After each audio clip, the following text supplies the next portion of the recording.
सुने वाले बड़का भैया, अब भाई हाल ही में कि सुल्तानपुर में घटना घटल है। सोचिए आजकल हमारा जमाना कहां से कहां जा रहा है। आज के लोगों की विचार कितनी गंदी हो गई है। अभी सुल्तानपुर में घटना घटल बा, एक परिवार का चिराग बुझ गया बाबूजी। लोगों की विचार देखिए, लोगों की विचारधारा। सुल्तानपुर जिले में अपने परिवार का इकलौता बेटा, हाथ जोड़ के निवेदन है ऐसी घटना ना घटने पाए। लेकिन एक पारिवारिक बिरहा, ना रामायण रही ना महाभारत, एक पारिवारिक बिरहा आप लोगन के सुनावे चलत बनी। आप लोग दिल दिमाग से ये बिरहा के 15 से 20 मिनट के बिरहा है। आप लोग अगर बैठ के सुन लेबा तो समझ में आ जाई कि आज का दौर, आज का समाज कहाँ पे है। 4 लाइन भूमिका में कवि जी बड़ी ऊंची बात लिखत हुवन का।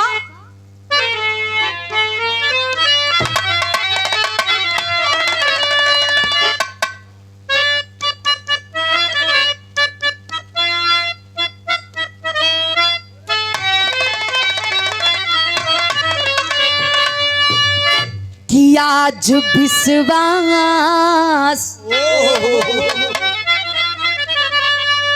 कि आज विश्वास कैसे किसी पे करे। लोग विश्वास का खून कर जाते हैं। गैर तो गए रहे अपना ही बैर है। सारी इंसानियत को कुचल जाते हैं। रिश्ता माँ बाप का जग में अनमोल है। कर्ज माँ बाप का जो चुका ना सका, एक परिवार की मैं सुनाऊं व्यथा। बोझ माँ बाप का जो उठा ना सका।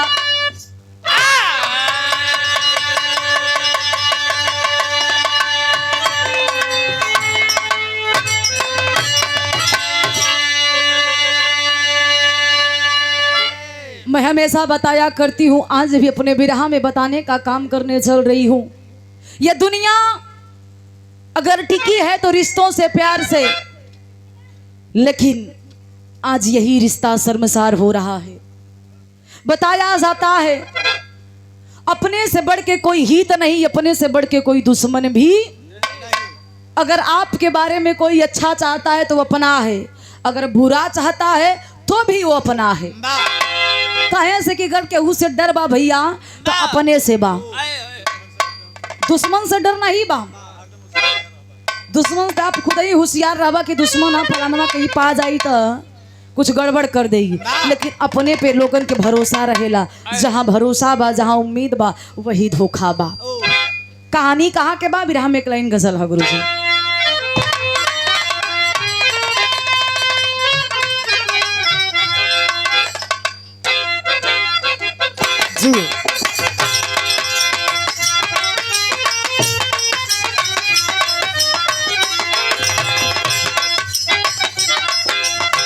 ओहो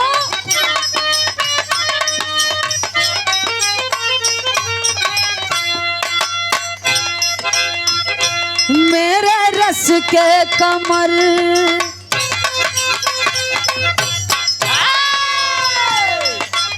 कहे आशिक मेरे रस के कमर, तेरी पहली नजर, मेरे रस के कमर, तेरी पहली नजर, जब नजर से मिलाई मजा आ गया।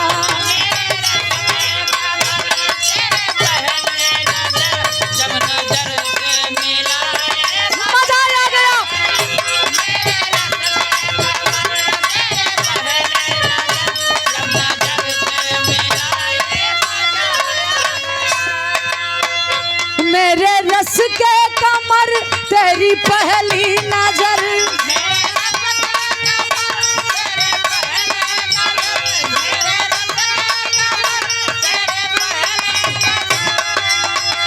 मेरे रस के कमर तेरी पहली नजर, जब नजर से मिलाई मजा आया। बर्फ से गिर गई, बर्फ से गिर गई, काम ही कर गई, आग ऐसी लगाई मजा आ गया।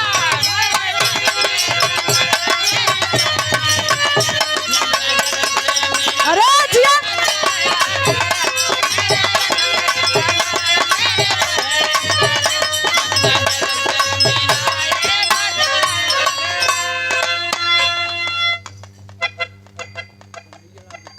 सम्मानित गार्जियन श्री कन्हैया लाल गुप्ता, आप महानुभाव की तरफ से 100 रुपए का आशीर्वाद पैर छुके पहलगी है, आशीर्वाद की प्रतीक्षा है। लेकिन भाव पे लोग गौर करिहा, आज का समाज कहां से कहां जा रहा है। कबीर जी बड़ी ऊंची लाइन लिखलन, कैसे?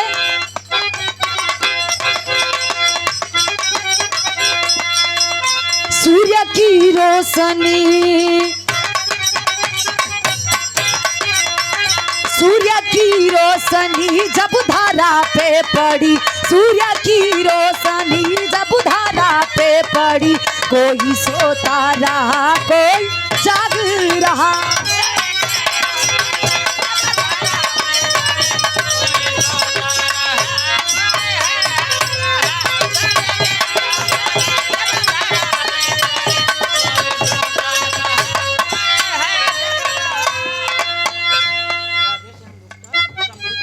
श्री राधे श्याम गुप्ता शंभूगंज सुल्तानपुर की ऐतिहासिक सरजमी से शानदार 201 रुपया के आशीर्वाद इस भाव को समझते हुए कहना है।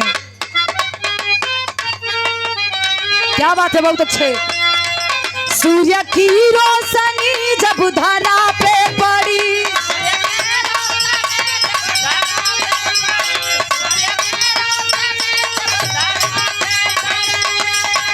सूर्य की रोशनी जब धरा पे पड़ी, कोई जाग रहा कोई सोता रहा।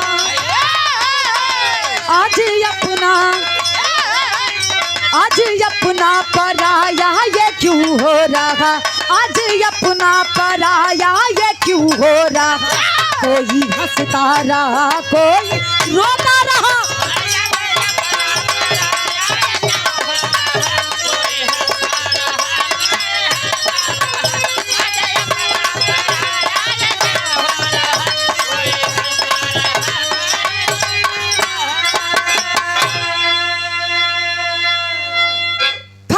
शुरुआत यही जा से भाई, परिवार के कहानी बा, कौने परिवार के कहानी बा, कैसन बा, नजम के लाइन में कहना हा गुरुजी।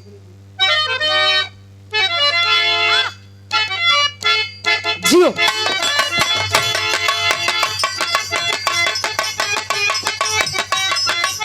क्या बात है, क्या बात है।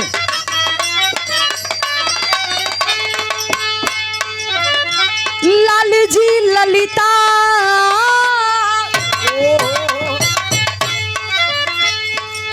लाल जी ललिता का छोटा सा परिवार रहा, लाल जी ललिता का छोटा सा परिवार रहा, आरजू अंशु 2 बच्चों से ही संसार रहा।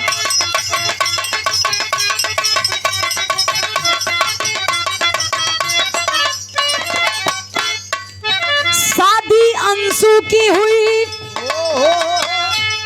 जोन बिटिया है 2 लड़का, पिता का नाम लाल जी बताया गया, पत्नी का नाम ललिता देवी, 2 बच्चे हैं, बेटे का नाम आरजू, बिटिया के नाम अंशु। बिटिया सयान भइल बा, बियाह होखत बा। कहाँ भैया?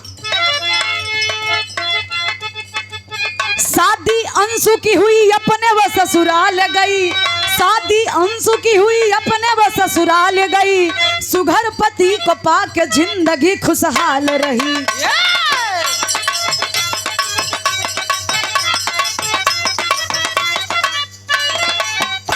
कि बीता कुछ दिन, बीता कुछ दिन तब आरजू जवान हुआ, बीता कुछ दिन तब आरजू जवान हुआ, नशेड़ी बन गया पिता का अपमान हुआ।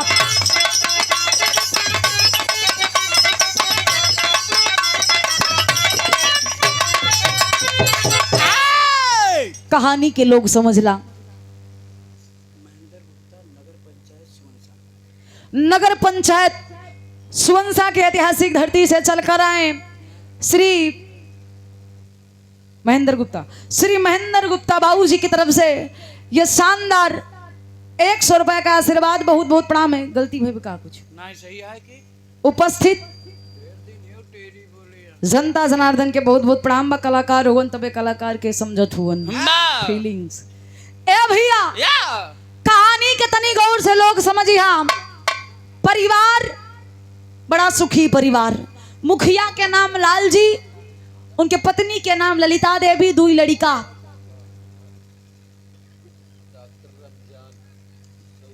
श्री डॉक्टर रमजान डॉक्टर साहब की तरफ से शानदार 100 रुपए का आशीर्वाद। बहुत बहुत प्रणाम है। आशीर्वाद की प्रतीक्षा है। बिटिया के नाम अंशु, बेटवा के नाम आरजू। ए भैया परिवार में कोनो चीज के दिक्कत नहीं बा। बिटिया सयान भइल, बाबू अच्छा रिश्ता देख के, घर दुआर बढ़िया देख के बिटिया के बियाह कर देलन। ससुरे में सुखी बा। पिताजी भी खुश हुवन, माई भी खुश बा कि हमारे बिटिया ससुराल में सुखी बा, कोनो चीज के दिक्कत नहीं बा। ए भैया बिटिया के घर बस गई, लेकिन जोन बेटवा आरजू रहल, माई बाप के आँखी के पुतरी, अकेला अपने माई बाप के सहारा देवे वाला। बड़ा आस बा, बड़ा उम्मीद बा लाल जी के कि हमारा आरजू बड़ होई तो हमनी के सहारा होई, हमरे बुढ़ाई लाठी बनी, हमरे बुढ़ाई में हमके कोनो चीज के दिक्कत ना रही, हमारे पति पत्नी के बुढ़ाई बीत जाई, ये हमार सहारा हुई। लेकिन ये बाबू बताया जाता है संगत स्वभाव लोह पानी में तैरे। जैसन संगत रखबा स्वभाव आपके ऑटोमेटिक वैसे हो जाई। अच्छे व्यक्ति के साथ रही तो अच्छा गुण मिली, तनी खराब व्यक्ति के साथ पकड़ ला कितना अच्छा रहा, कुछ ना कुछ उनकर प्रभाव आपके अंदर आ ही जाई। आरजू गांव के कुछ घूमे टहरे हुए लड़कन के साथ रख लेलस, चौराहा गिरी करे लगल। धीरे धीरे धीरे धीरे बाबूजी दारू के लत लग गई, नशेड़ी बन गया। अच्छा सवेरे से निकले पढ़ाई के बहाना, साझी के जब लौटे बैग हाथे में बाबूजी बा, अब पैर डगमगा था। माई पूछा था ए बेटा तो हर बाबू मजदूरी करके टोके पढ़ावत हुवन, अरे कम से कम अपने बाबू के पगड़ी के लाश तो रखला, इन नशा पत्ती छोड़ दा, हमनी के बुढ़ाई खराब हो जाई। ए पंचो वो नालायक बेटा अपनी माँ को डांट देता है, हट जाओ मेरे रास्ते से, हमार जोन मर्जी करे हम करब। सोचा ऐसन ऐसन बात जब माई सुना था करेजा फाट गई ले भैया। श्री रमाशंकर गुप्ता नेता नगर की ऐतिहासिक धरती से 100 रुपया के आशीर्वाद। बहुत बहुत प्रणाम है। आशीर्वाद की प्रतीक्षा है। माई के करजवा फाट गई कि हमारे बेटा कहाँ से कहाँ जात बा। ए बाबू कुछ लोग सलाह कैलन कि बेटवा तो हर गलत दिशा में जात लेकर बियाह करवा दा, दुल्हन आई एकर घर बस जाई, ई सुधर जाई। अच्छा लोगन के कहला के अनुसार बियाह हो जात बा। भैया दुल्हनिया आइल बा, दुल्हनिया के नाम का बा, बिरहा में बड़ी पुरान तरज है।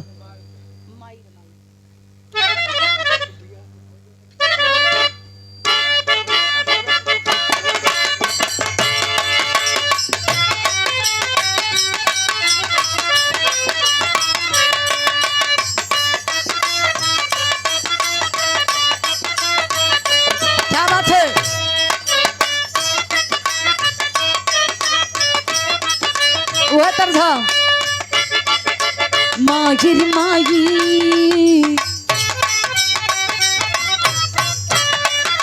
माहिर माई बेल तेरे बोल रहा है कागा,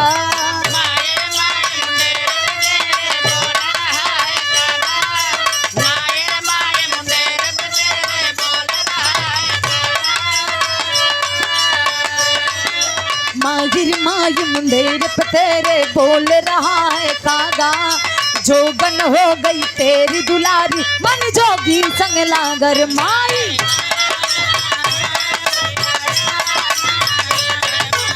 बहुत अच्छे। लेकिन बिरहा पे गौर करा, दुल्ही नाइल बा, दुल्हिनी के नाम ऋतु बतावल गईल। तो होत का बा भैया, शादी भइल दुल्हनिया आइल बढ़ गईली परेशानी।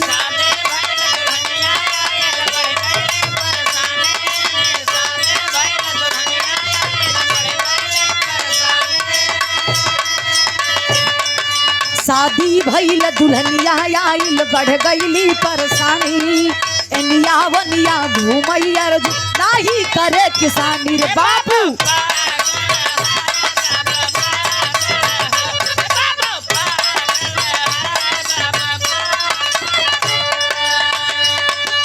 एक दिन ऋतु पति से अपने कहने लगी समझाई।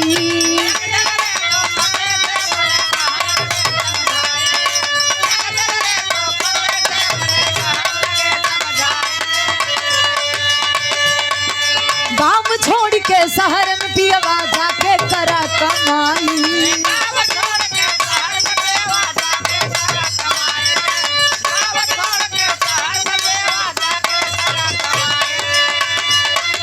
ऐसे नाही काम चली अब भारी भइल गलानी।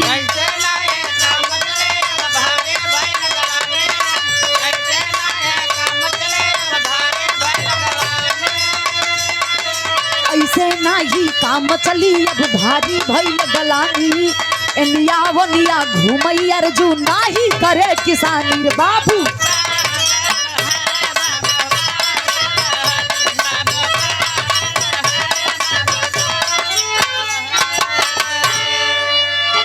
अच्छा, माई बाबू के जोन उम्मीद रहल कि घरे में नई नवेली दुल्हन आई, एकर बियाह हुई, जिम्मेवारी पड़ी, पता ना का सुधर जाई। भइल वैसे ही ऋतु नाम की दुल्हन आती है बाबूजी। और दिन में दारू में एकदम चूर। एक दिन दुल्हनिया गोड़वारी बैठ के कलश से सैया, ए सैया, इतना तू दारू पियत हुआ, घर परिवार ना देखत हुआ, तोहर बाबू बुढ़ाई आ गई बनकर, अरे कब तक घर परिवार चले। यहाँ एक काम करा, गांव में कुछ नहीं रखल बा, जाके परदेश कमा और हम घर चलाई। अच्छा, मेहरारू चाल है तो मरद के सही रास्ता पे ला दे। माई बाबू समझावत हुआ, उनके नहीं समझ में आवता। दुल्हनिया ये कई बार समझौलस। अच्छा, दुल्हनी के बात उनके समझ में आ गई। मेहरारू समझा दिला से अगर कमाईबा तो तोरे साथे रहब, आ ना कमाईबा तो हम चल जाई। ए पंचो, बात समझ में आई, चल दिलन आरजू मुंबई शहर कमाए खातिर। लेकिन यार समय बीतता, 1 साल के समय बीतल बा। ए पंचो, यार लालजी यादव ललिता के बुढ़ाई अवस्था बा, तनी से ललिता के तबीयत खराब भइल। अपनी बहू ऋतु से जाके कहती है कि बेटी, ए बेटी, कुछ रुपया दे दे, तू अपन दवाई करा ले, बड़ा तबीयत खराब बा, हफ्तन हो गई, बुखार नहीं छोड़ता। सोचिए, एक बेटी ही बहू बनती है। एक माई बाप के छोड़ के तो दूसर माई बाप मिलेलन लड़की के। आज वही ऋतु बहू लालजी यादव ललिता ने जिसे बेटी बना के अपने घर में रखे, आज वही बहू जब ललिता मांगे लगली रुपया दवाई करे खातिर बाबू, तो डांट के एक बात कहलिस, का भैया, ब्रह्म तरज बदल गई।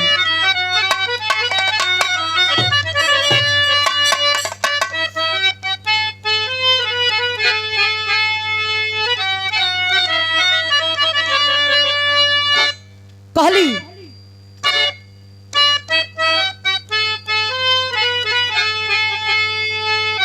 कि भैया भौजी घर में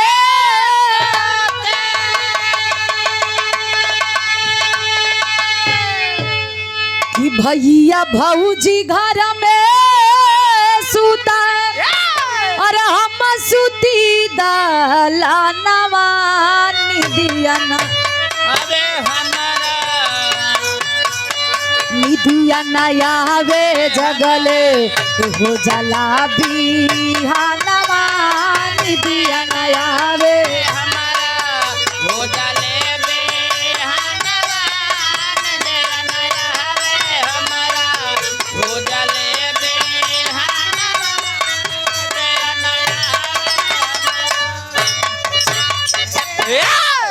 लेकिन वो रीतू बहू पैसा मांगे पे अपने साथ से एक से बहुत बड़ी बात, बड़ी ऊंची बात कहली ए बूढ़ा तो के लगत बा यहाँ पैसा के रुपया के पेड़ बाप, आज के बाद हमसे रुपया मत मांगो।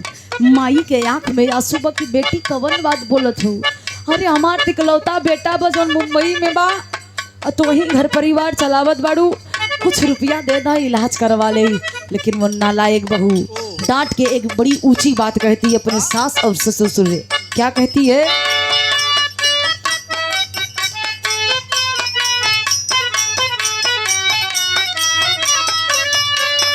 क्रोधवा मेरी तू का है,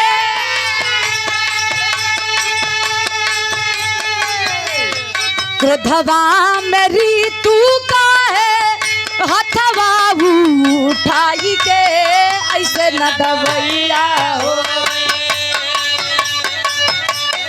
ऐसे न दवैया होई, बोली घूसी आई के ऐसे न दवैया होई।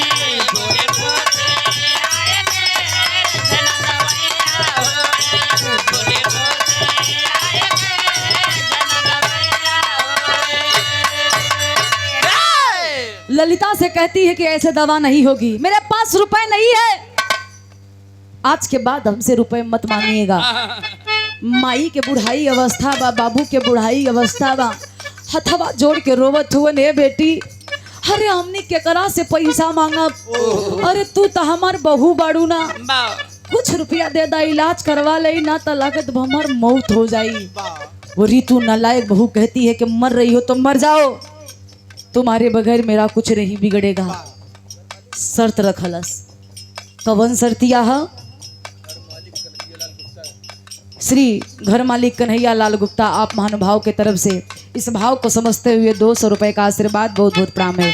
शर्त रख लिन का बाढ़ी नाम हो कैदा,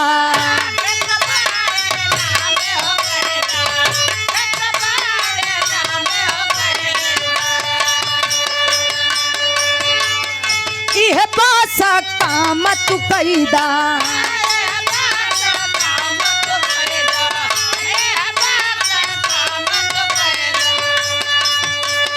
तो घरी दवैया होई,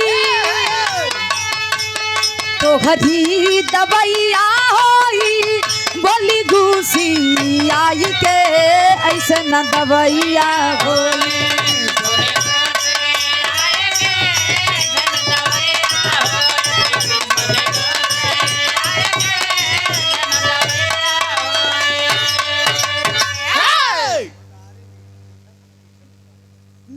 पीठापुर पीठापुर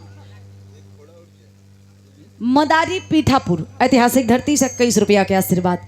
तनी गौर से सुनिया लोग विरहा, आज जिस माता पिता के एक ही औलाद हो और घर में बहू आ जाए, उस बेटे से माँ बाप की पूरी उम्मीद रहती है। आज वो बहू मना कर देती है कि अगर दवा करवाना है तो जितना भी तुम्हारे नाम जमीन जायदाद है सब मेरे नाम कर दो।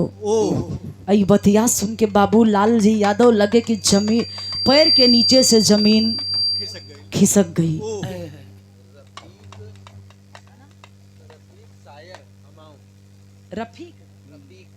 रफीक सायर अमाओ की ऐतिहासिक धरती से आप महानुभाव के तरफ से इस भाव को समझते हुए 100 रुपए का आशीर्वाद, बहुत बहुत प्रणाम है, आशीर्वाद की प्रतीक्षा है। और देखिए हमारी धर्म की भाभी जड़ौती गुप्ता और छोटी बच्ची रितिका की तरफ से 100 रुपए का आशीर्वाद, बहुत बहुत प्रणाम है।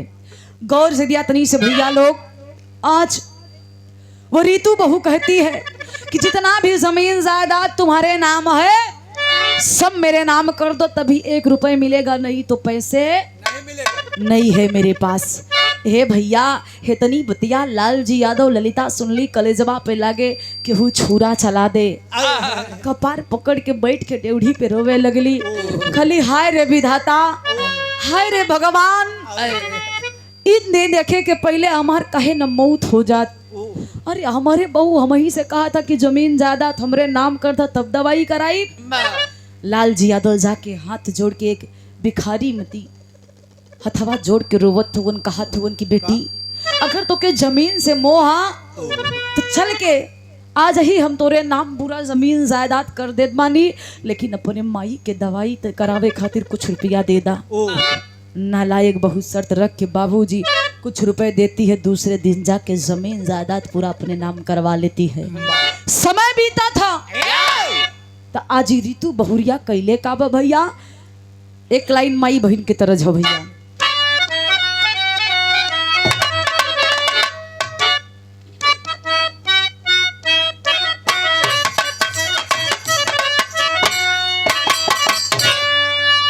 और झाझर माड़ुआ जनी छा वही ये बाबा हो, लगी है सुरु जावा कई ज्योति हो।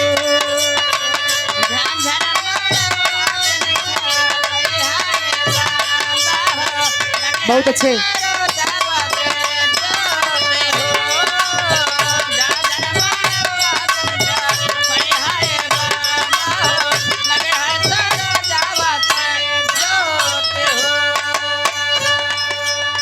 लेकिन तनी भाव पे लोग गौर करिहा, आज वो ऋतु बहू अपने सास और ससुर के साथ में करती क्या है।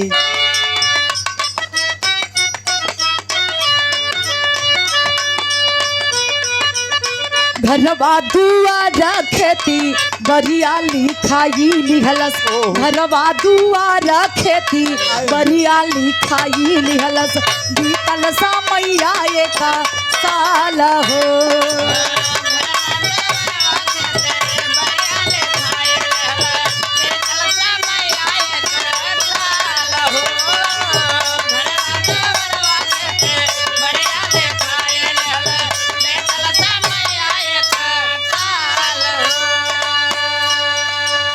गौर करिया बाबू, एक साल के समय बीतत बा, आज जब पूरा जमीन जायदाद अपने नाम करवा लेती है वो ऋतु बहू, तो एक टाइम भैया भोजन दे, दूसरा टाइम वैसे बाबू माई के उपवास करके सुवा दे।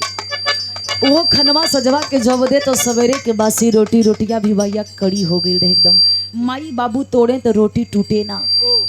हाथ जोड़ के लालजी यादव कहलन कि बेटी अरे कम से कम हमनी के बुढ़ाई देख के हमनी पे दया तो करा, सब कुछ तोरे नाम कर देले बानी, काहे खातिर ऐसे करत बाड़ू। वो नालायक बहू बाबूजी गुस्से में आके हथवा पकड़ ले बा, दोनों हाथ से, एक हाथ से लालजी को दूसरे हाथ से ललिता को पकड़ के बाबूजी धक्का मार के चौखट के बाहर कर देती है। और जब चौखट के बाहर कैले बा तो रोवत हुवन कैसे भैया।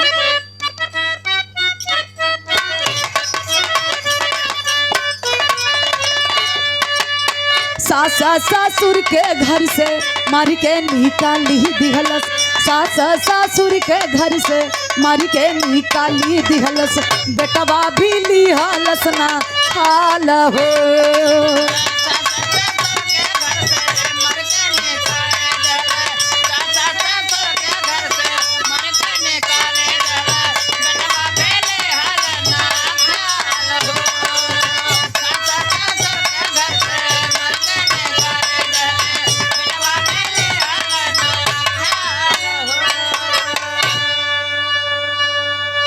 ए भैया आज हथवा पकड़ के जब चौखट के बाहर लालजी यादव के ललिता के कैले बा नालायक बहू हथवा जोड़ के रोवत होवन, हे बेटी ए बेटी हमरे पास ते कही औलाद बना के करा दुआरे पे जाई और के करा से खाए खातिर रोटी मांगम रे बेटी। हमने तो के बिटिया पतो ना बल्कि बिटिया बना के अपने घर में लाई डाली कि हमार ऋतु ससुराल गईल बा, हमार अंशु ससुराल गईल बा, लेकिन ऋतु के रूप में अंशु हमार मिल गईल है। उस नालायक बहू को बाबूजी दया नहीं आती है, बुखार से तड़प रही है ललिता और हाथ जोड़ के रो रही है कि बेटी ए बिटिया हमने के ठेकोना दे दा, झोपड़िया दे दा, लेकिन घर से बेघर मत करा। अरे कहाँ जाई के करा दुआरी पे जाके भीख मांगा, हमने के पास तब देवहू खातिर कुछ ना बचल बा। रोवत हुन बाबू एकदम आसपास के लोग देखत हुन, आवाक हुन कि कैसा जमाना बा। अरे ये कही बेटा ओहो धक्का मार के घर से ओकर बहू निकाल देत बा। माई बाबू रोवत हुवन, आंख में आंसू है।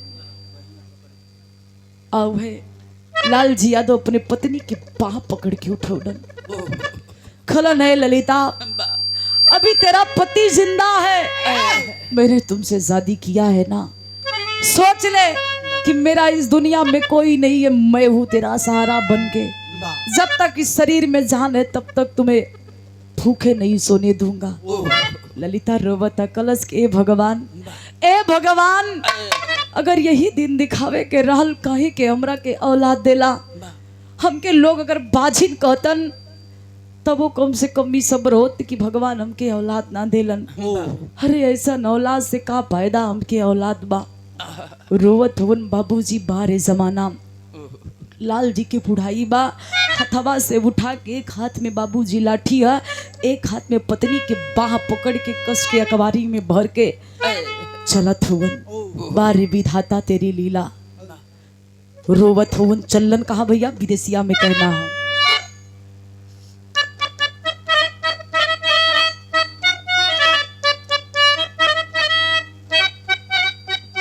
वाह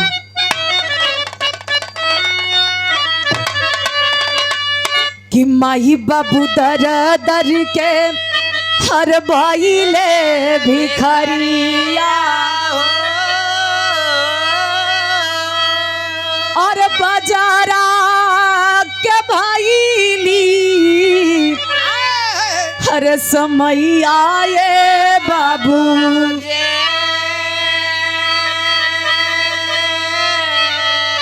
कहाई जौने बेटा के अपने अरे दूधवा से सींचली, अरे वो बेटा लिहाल सना अब हमारी खबरी,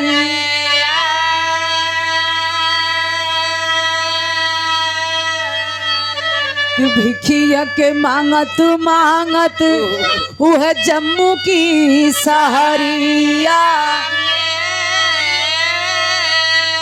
अरे जहावा पे बसली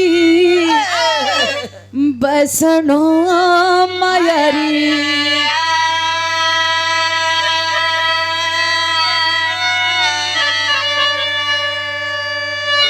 माई रोवता कहे कि जौने बेटवा के हमने कमा के मजदूरी करके मेहनत करके पाल पोस के इतना बड़ा कैली, एक उम्मीद रहल को हमनी के बुढ़ाई के लाठी बनी, लेकिन वह बेटा आज हमनी के ठुकरा देलस।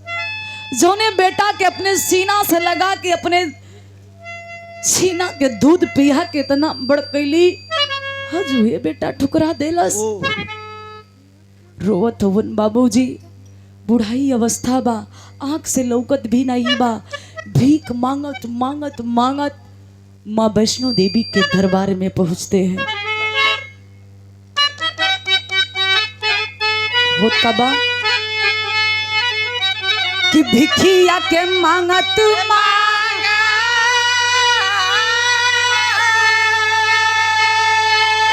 अरे जम्मू की सहारी,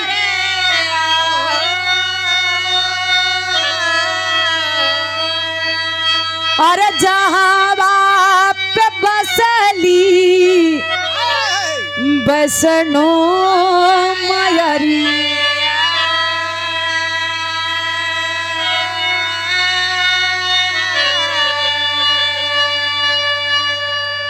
यही से कहा जाता है कि भगवान के घर में देर है पर अंधेर नहीं है। बारे मतारी माई तमाई होली, आज एक माई के पीड़ा दूसर माई देखता, चमत्कार होत बा। वहाँ के बात वहीं छोड़ा, भीख मांग के वहीं सीढ़िया पे जीवन यापन करथुवन, लेकिन ये नालायक बेटा और बहू अपने दुनिया में कैसे खुश हैं। एक लाइन तरज लगल,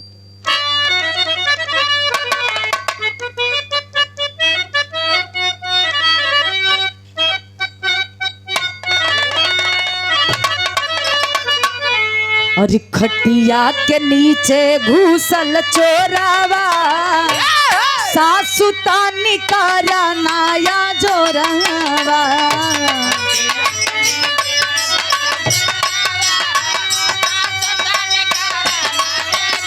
वाह।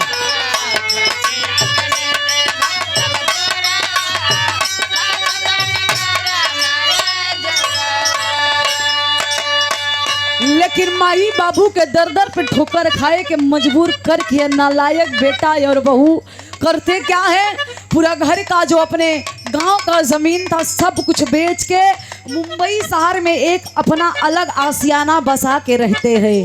कहा जाता है माँ बाप को जिसने दुखी किया उसकी जीवन की खुशी मात्र पल भर की है।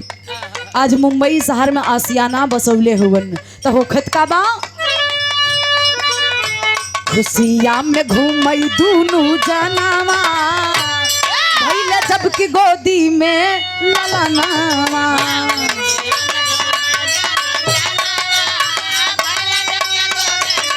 वाह।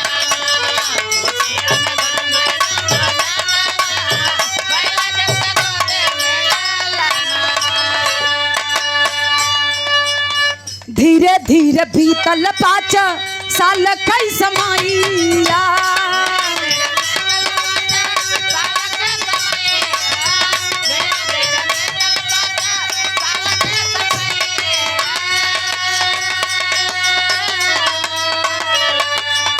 एक दिन पिया हवा से बोली है लुगाइया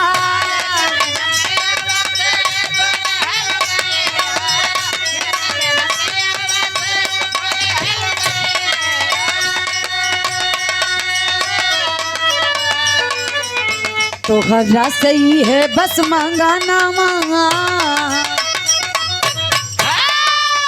तो हरा सही है बस मंगाना भैले जबकि गोदी में ललना।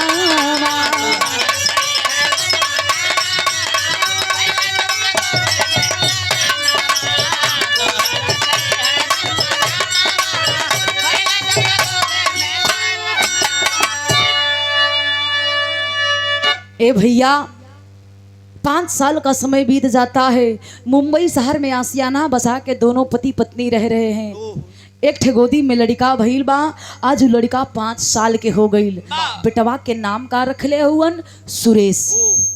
5 साल के सुरेश लड़का जब भइल ए पंचो एक दिन अपने पति से वो रीतू बहू कहती है कि ये सैया आज तक बड़ा हमारी इच्छा पूरा कैला एक इच्छा उर्बा अर्जू कलन तोहरे इच्छा तो पूरा करत बनी कल से एक आखिरी इच्छा हुई बा हमनी मनौती मंगले रही कि हमार बेटवा 5 साल के हो जाई तो माई वैष्णो देवी के दर्शन कराई वो अपने बेटवा के मुंडन करवाई।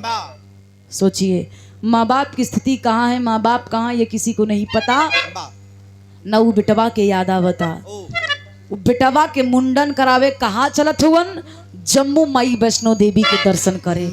सोचिए आज किस्मत बारे मतारी माँ तो माँ होती, यही से कहा जाता है कि अगर सच्चे दिल से उस पत्थर की मूर्ति को पूछिए उसमें भी माँ है। आज माई वैष्णो देवी के ही लीला है, वही स्थान पे बुलावत हिन जहाँ अर्जू के माँ बाप भिखारी बन के भीख मांग के जीवन व्यतीत कर रहे हैं। चलल हुवन कैसे भैया, बिरहा में तरज लगल।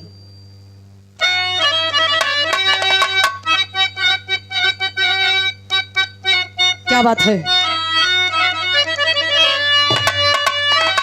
अरे कई के मन में विचार हो गईले तैयार धैली हले डगरिया दूनऊ जने।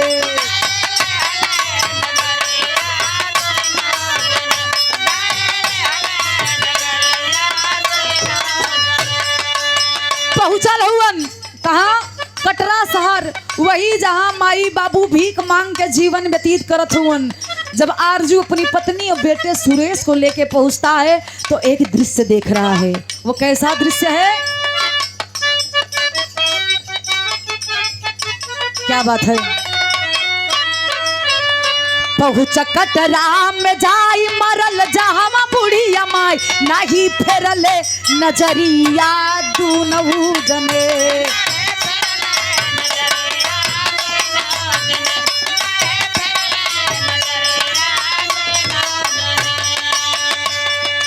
कटरा शहर में पहुंच रहा है, भीड़ लगी है उस सीढ़ियों पे। आरजू कहता है कि रीतू तुम थोड़ी देर यहीं पे रुको, मैं देख के आ रहा हूँ कैसा भीड़ है ये। जब वो भिड़िया के हटा के आरजू देखा था तो एक ठे बुढ़वा एक वृद्ध महिला को अपने गोद में लिटाया है। लोग कह रहे हैं कि आज कई साल हो गया ये दोनों पति पत्नी भीख मांग रहे थे, आज इस बेचारी ने अपने पति का साथ छोड़ दिया। लोगों के मुख से आवाज निकल रही है, आरजू जाके देखता कि कौन है ये। लोगों की बातें तरह तरह की हो रही हैं कि कैसे होंगे वो नालायक बेटे जो अपने माँ बाप को घर से बाहर कर दिए हैं। आरजू के करेजवा धकर धकर करता, हम अहूत अपने माई बाबू के साथ कैले बानी। चली देखी तई बुढ़िया हा के, जब भिड़िया हटा के आरजू देखत बा तो देखलस का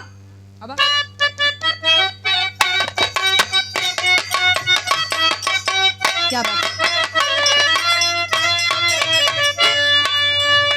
अर्जू गईल पहचान नहीं रुकल बेईमान नहीं फेरलस नजरिया दूनऊ जने।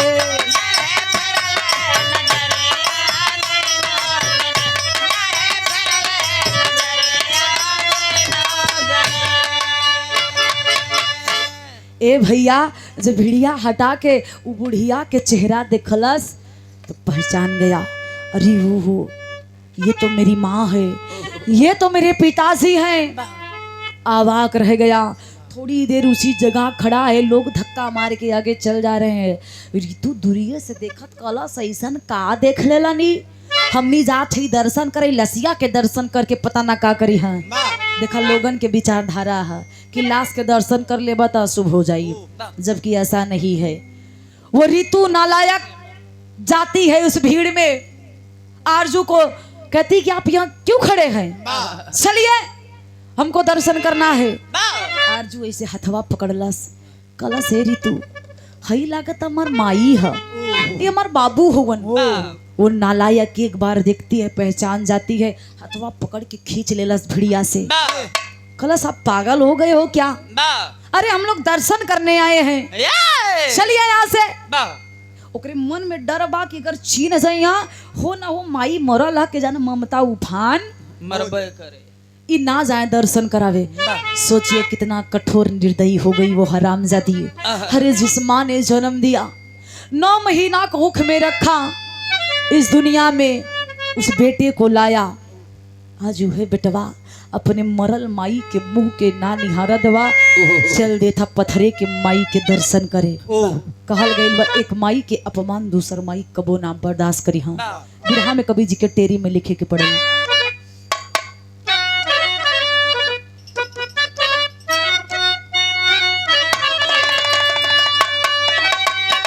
अरे कीमतिया ना माई के जनलस, अरे कीमतिया ना माई के हो, कीमतिया ना माई के जनले तमा की लाश देख कर नहीं रुका गए घटिया यर हो घटिया यर हो घटिया। माँ की लाश देख कर नहीं रुका है घतिया, कीमतिया ना माई के जनलस। वो माँ की कीमत को नालायक बेटा भूल गया, उस माँ की पिलाया हुआ दूध को भूल गया, उस माँ के दूध के कर्ज को भूल गया। चल देता है माँ वैष्णो देवी की दर्शन करने के लिए। आज वो माई बर्दाश्त ना कैली बा। ए पंचो कहल गईल बा माँ तो माँ होती है, माई के दर्द देख के एक माई अपमान के बदला ले था। कैसे भैया? एक लाइन बिरहा में बड़ी पुरान तरज है।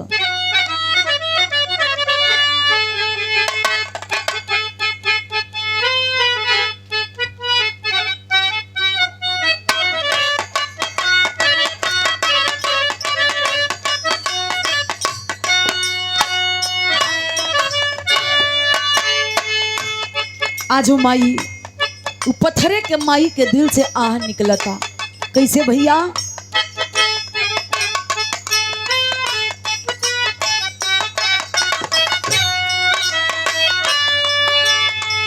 दूधवा के कीमत नाही बुझैया नारिया हो,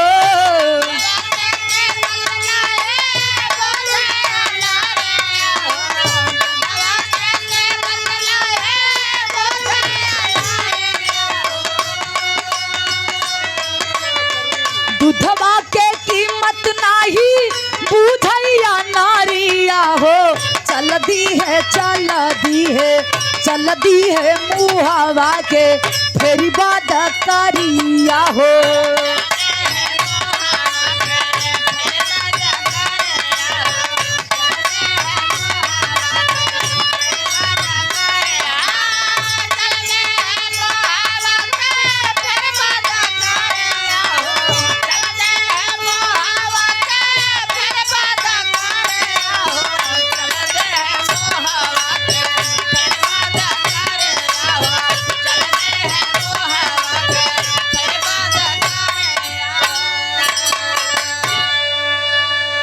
पत्थरे के माई के दिल से आह निकलत बा कि कमीना ये बेटा है कैसा जल्लाद बन गया है। अरे जिस माँ ने जन्म दिया, जिस माँ ने अपना दूध पिला कितना बड़ा किया, आज उस माँ की लाश को छोड़कर ये मेरे पास आ रहा है। जब ये अपने माँ का नहीं हुआ तो ये मेरा क्या होगा। वो माँ सोच रही है, कहल गई दुनिया में जे जवन करी ओकर फल ओके जरूर मिली। आज ना तक कल फल जरूर मिली। माई खेला कैली कैसे,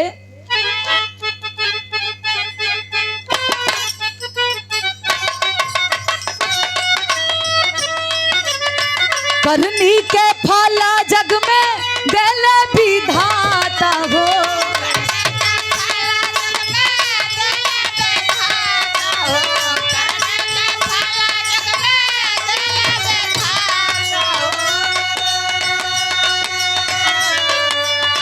तीन दीना बाद के जी करिया ये बाबूजी।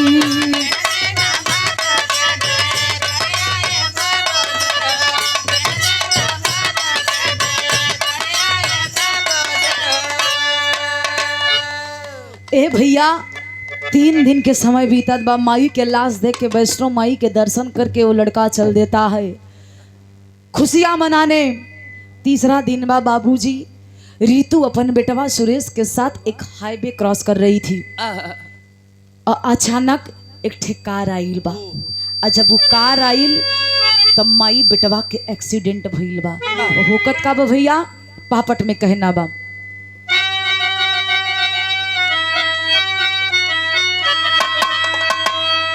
अरे माई के माई कैसे सही अपमनवा दुनिया जाने ली। अरे माई के माई कैसे सही अपमनवा दुनिया जाने ली। तो जैसे करबा वैसे मिली जहनवा दुनिया जाने ली।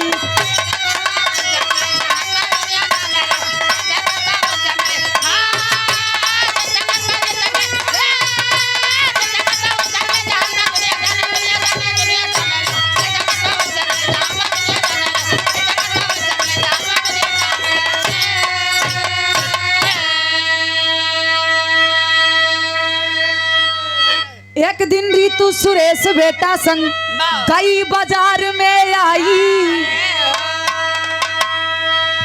अरे आई अचानक कार, तभी दोनों का दिया उड़ा।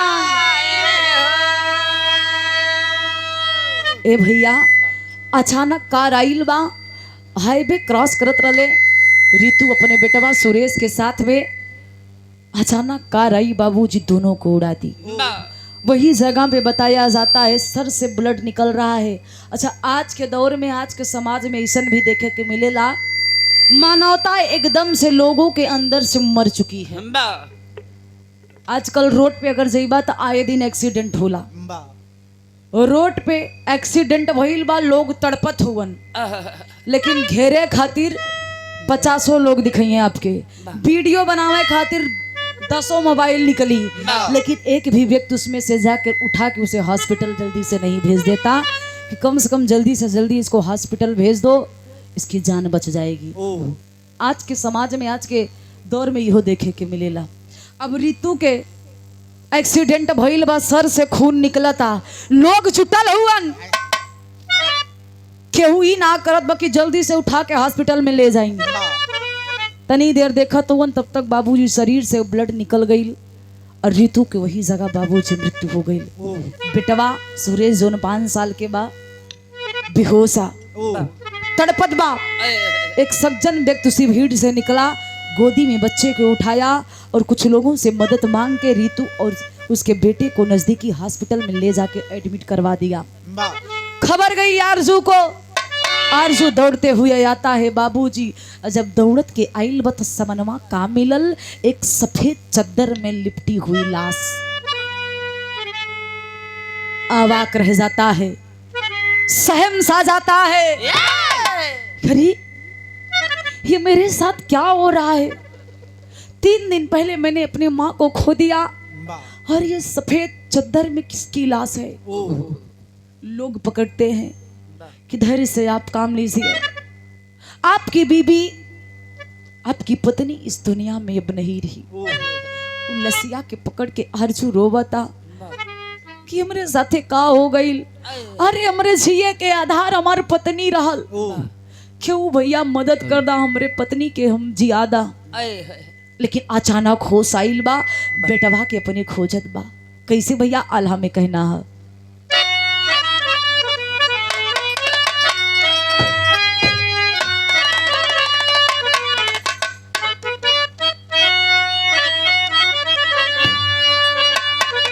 जेकर जैसे करनी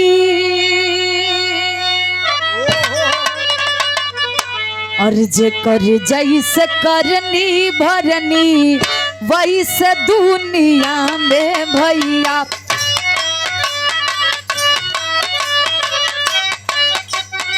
क्या बात है?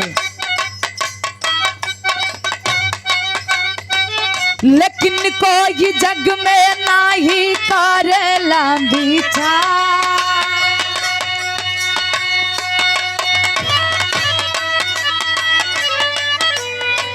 भइले एक्सीडेंट री तू छोड़ली जखनवा पंचो।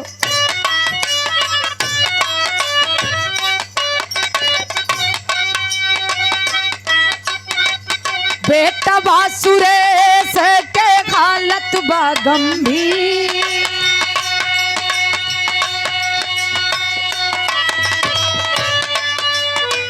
डॉक्टर कहे कि जल्दी खूनवा के लाशा।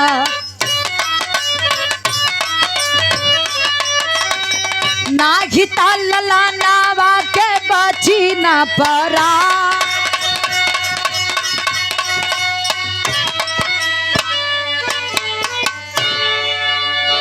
आरजू पागल हो के अपने बेटे को हॉस्पिटल में खोजने लगता है। डॉक्टर साहब कहते हैं कि आप ही हो लड़के के पिताजी? आरजू कला से साहब, धरती के दूसरे नंबर के भगवान कहे जाते हैं। एक भगवान ने जन्म दिया, दूसरे भगवान आप हैं, जीवन को बचाते हैं। हाथ जोड़ के निवेदन बा, हमार बेटवा के तनी दिखा दा, हमार बेटा कैसन बा। पगलाइल बा एकदम से। डॉक्टर साहब हाथ पकड़ के बैठाते हैं, एक गिलास पानी देते हैं कि आप पानी को पी लीजिए। ठंडे दिमाग से मैं जो कह रहा हूँ सुनिए। आपका बेटा अभी जीवित है, लेकिन एक गंभीर बात है जो मेरी सुनिए। आपके बेटे के सर से ब्लड ज्यादा निकल गया है, ब्लड की जरूरत है, जो ब्लड मेरे हॉस्पिटल में मौजूद नहीं है। इतनी बतिया सुन के रोवे लगल। आरजू कलश साहब, हमरे शरीरिया में जितना खून बस सारा खूनवा निकाला, लेकिन हमार लाल के जिंदा कर दा। जिए के अंतिम आधार हमार बेटा रह गईल बा। ले जाते हैं हॉस्पिटल में, चेकअप होता है, ब्लड नहीं मैच करता। मना कर देते हैं डॉक्टर। यार आरजू रोगवता, आल्हा बदल गई भैया।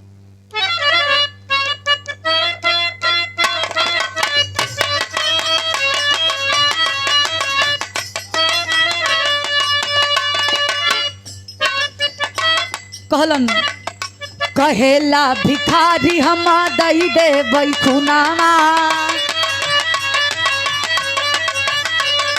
लेकिन कुछ रुपया हो दई द सरकार।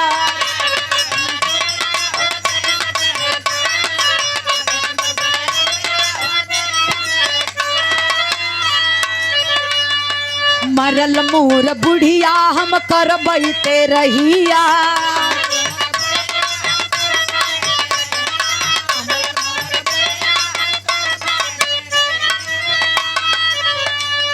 लेकिन कुछ ही रुपया हम बदले में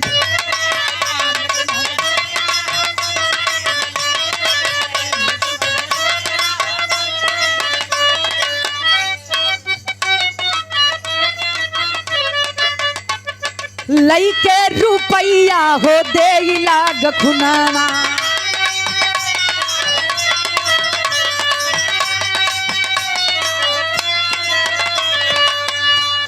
धीरे धीरे ललना के होश गईले आ।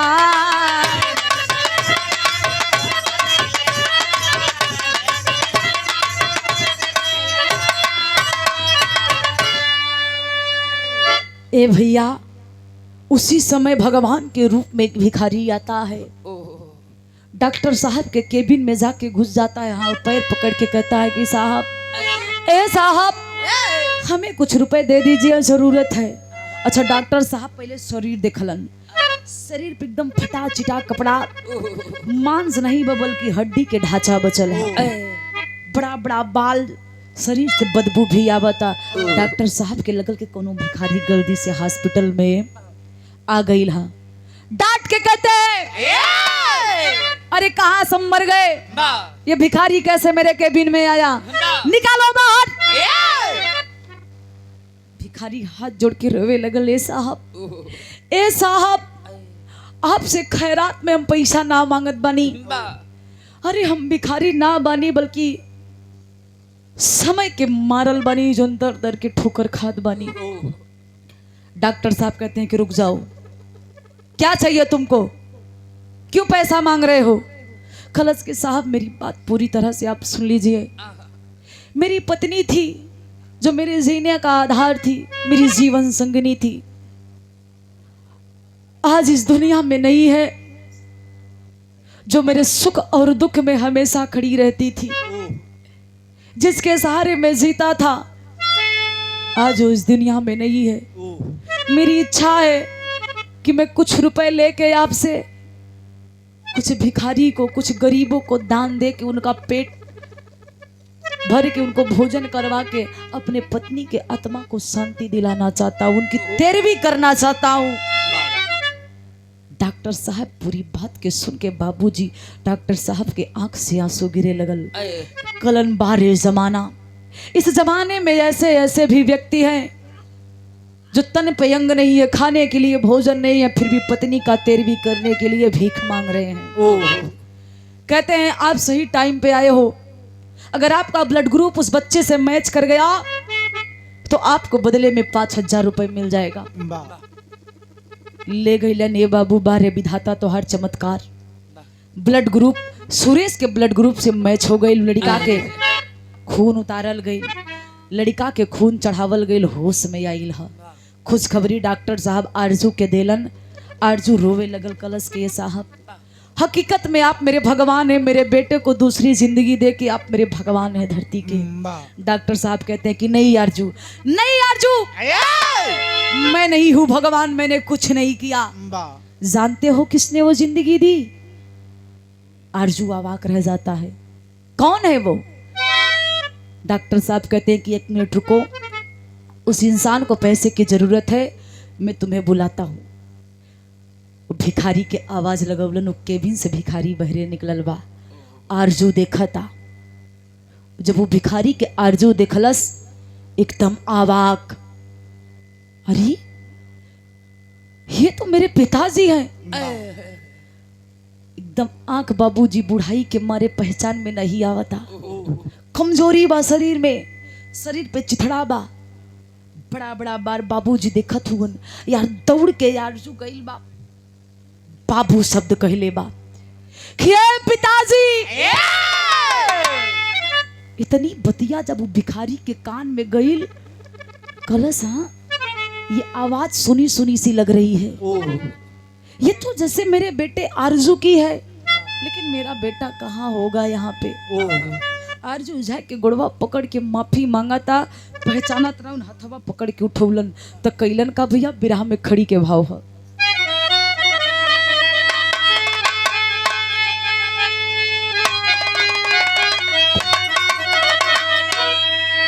अरे पैर पकड़ के हर बोला है अभिमानी बाबूजी, अरे पैर पकड़ के तब बोला है अभिमानी बाबूजी, तमाप कैदा जवन भइले गलानी बाबूजी।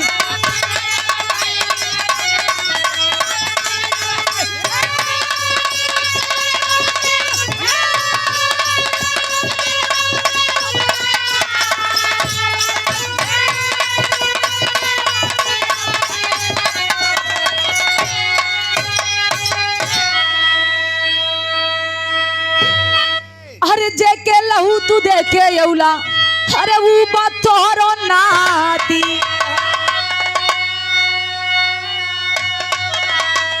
अरे पत्नी री तू साथ छोड़ गई अब दुख से फाटई छाती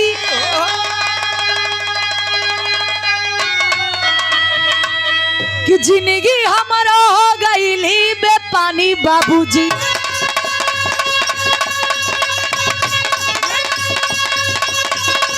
बहुत अच्छा शेर हुआ।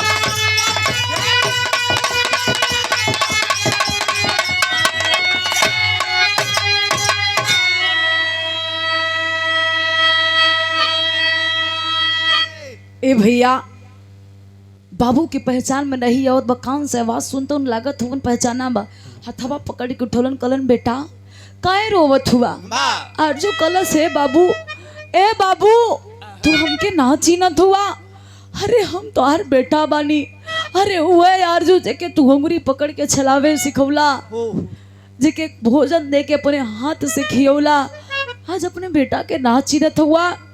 ए बाबू इतनी बतिया सुन के लाल जी करेजवा से लगा के अर्जु करे वो लगलन अरे बेटा अरे हमार अर्जु इतना दिन तू कहाँ रला रे बेटा देख और बुढ़वा बाप के का हाल हो गईल बा अरे बेटा तो क्या अपन बाप ना याद आइल।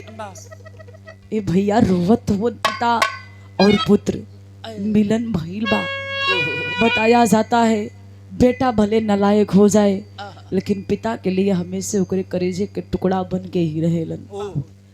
लाल जी यादव बाबूजी रोवत हुन के रे बेटा तो के ना याद रहल अरे तोहर माई जो तो के जन्मौलस जेकरा बिना तू एक पल ना रह पावत रहले आज तोर माई दुनिया में ना रहल रे बेटा तोर माई जब मरत रहल ना ओकरे जुबान पे क्यों औरी के नाम ना रहल रे बेटा तू जानत होवे के का नाम रहल हर जो रोवता जबान से आवाज नहीं निकलता कलन जानत हुआ मरत मरत बस तोर नाम ले ले बा कि हमरे अर्जु से मिलवा दा हमरे अर्जु के आखिरी बार देखवा दा अपने अर्जु के चेहरा देख के हम मरे चाहत बानी लेकिन ए बेटा हम मजबूर रहली तोरे माई के तोके ना देखा पौली रे बेटा आज तोर माई दुनिया में ना बा। अर्जु बाबूजी पकड़ के रोवे लगल। एक बात बाबू कलन का भैया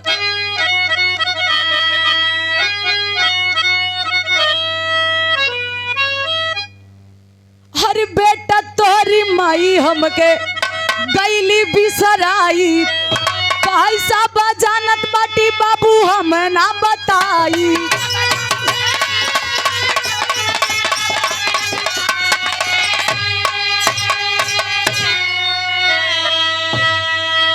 अरे जानी गईली अब सगरो कहानी बाबूजी त माफ कैदा जामन भइली नादानी बाबूजी।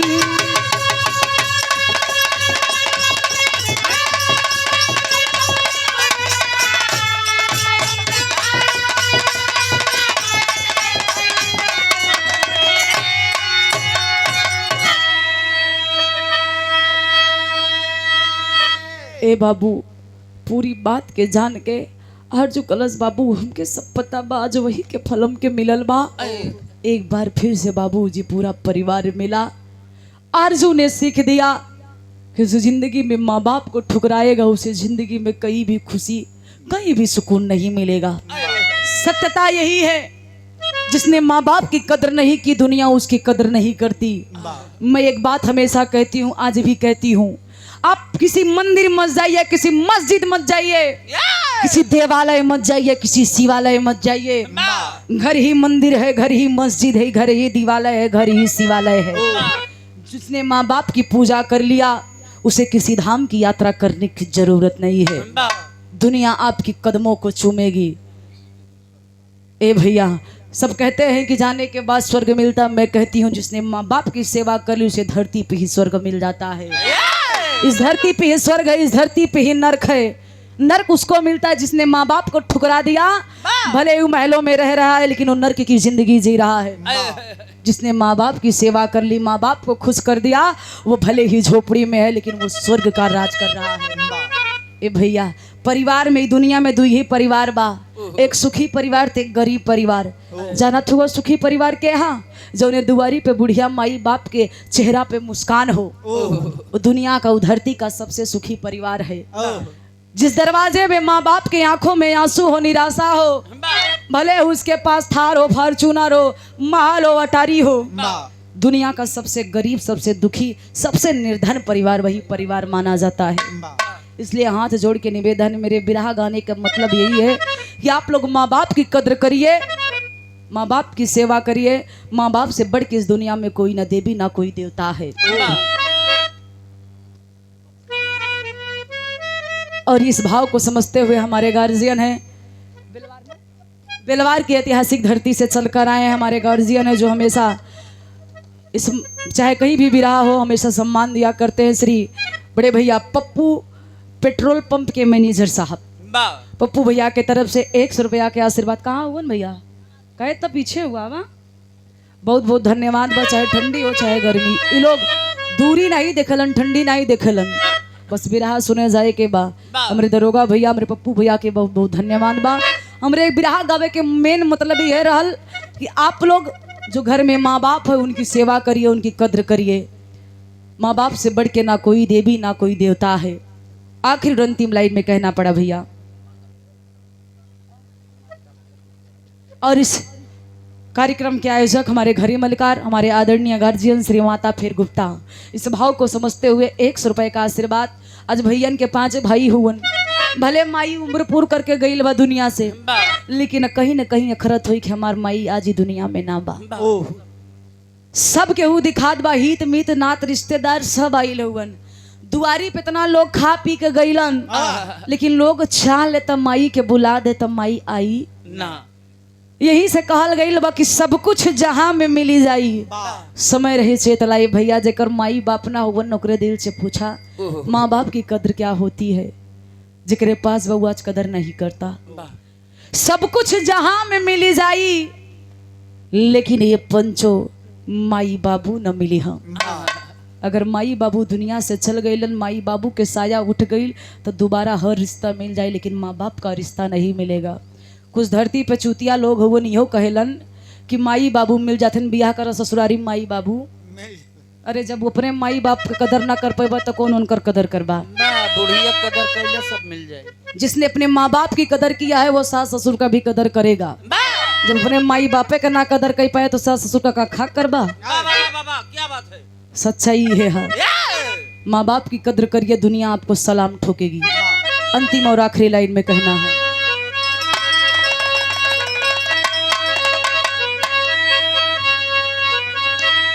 गुरु गणेश गुरु रामलाल डूब गए हैं गम से, कहे चंद्रिका प्यारे लाल गीत लिखे कलम से।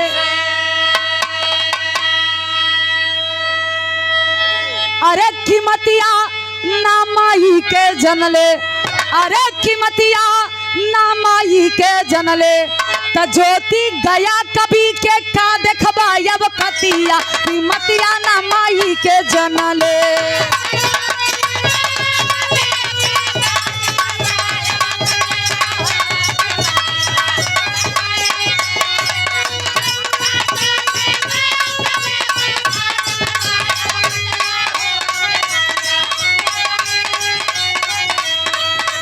देख तेरे संसार की हालत क्या हो गई भगवान, कितना बदल गया इंसान, कितना बदल। सूरज न बदला, चांद न बदला, ना बदला आसमान, कितना बदल गया इंसान, कितना।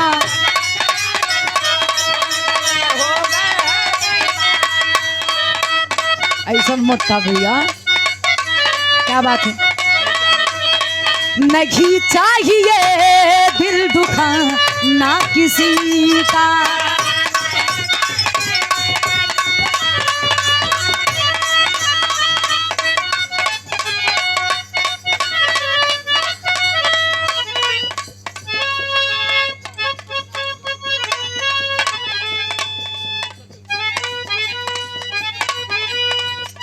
क्या बात है। सदा ना रहा है,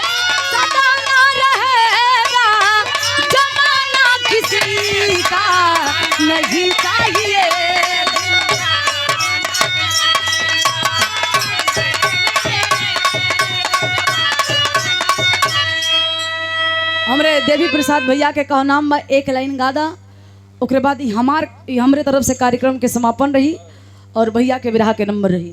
100 रुपये का आशीर्वाद कहना है एक लाइन।